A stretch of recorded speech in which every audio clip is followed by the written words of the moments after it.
Helicopter কি দেখছো? না, কিন্তু ভয় ছিলাম যে কোনো সময় যদি চলে আসে। কারণ আমি ভাবি নাই যে আমি কখনো এত ভালো এক্সাম দিই। আমি মনে হয় স্কুল লাইফে এত ভালো এক্সাম দিই না, এত সুন্দরভাবে এক্সাম দিই নি। কারণ আমরা যখন এক্সাম স্কুলে দিতাম তখন তার থেকে অনেক ইজি এক্সামটা। আমি স্কুলে পরীক্ষা দিছি ওইটার থেকে এখানে সোজা হয়েছে। কালকে প্রশ্ন কঠিন হবে, ঘাড় ঘুরানো যাবে না। একটু কঠিন হবে, মানে উন্নত দেওয়া হয়েছে। আচ্ছা, না এবার কোশ্চেনটা আমাদের সারা বছর যে টেস্ট প্রি টেস্ট হয়েছে ওইটার চেয়ে এসএসসির কোশ্চেনটা আমার কাছে অনেক ইজি লাগছে। যেরকম আশা করছি ওই রকমই হয়েছে, ওর থেকে আবার বেশিও হয়েছে। এক্সপেক্ট করি না এত ইজি আসবে বা পারবো। আমরা যখন এক্সাম স্কুলে দিতাম তখন তার থেকে অনেক ইজি এক্সামটা। না ওর কঠিন হয় না, সহজ ছিল।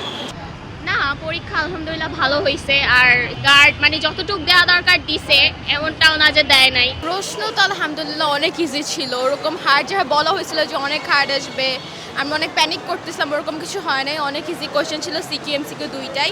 আর গার্ডও তেমন কড়াকড়ি ছিল না, নর্মাল যেভাবে গার্ড আসে ওভাবে করেই ছিল। তুমি কি আমাদের 500 এমসিকিউ সাজেশন বইটা থেকে? এটাও আছে, 100 রোড টু মিশনের সাজেশন বইও আছে, সবগুলোই একটা কমন।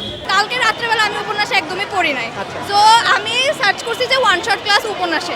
তো আপনি বুঝাইতেছিলেন যে কোন কোন ক্যারেক্টার আছে আর কোন কোন বিষয়টা হচ্ছে গিয়ে মানে মেন ইম্পর্টেন্ট, এন্ড সেম কোশ্চেনগুলো এসে পড়ছে, এন্ড আমি সেম অ্যান্সার 100 মার্কেরই দিতে পারছি। আপনাদের এই অনলাইনে অনেকগুলো ক্লাস করেছি, অনেকগুলো ক্লাস দেখেছি, এগুলো থেকে অনেক বেনিফিটস পেয়েছি। আমাদের টেকনিক্যাল এডুকেশনের লাইভ দেখা হ্যাঁ অবশ্যই, সেখানে স্টুডেন্ট আমি অবভিয়াসলি সেখানকার লাইভ দেখি আমি।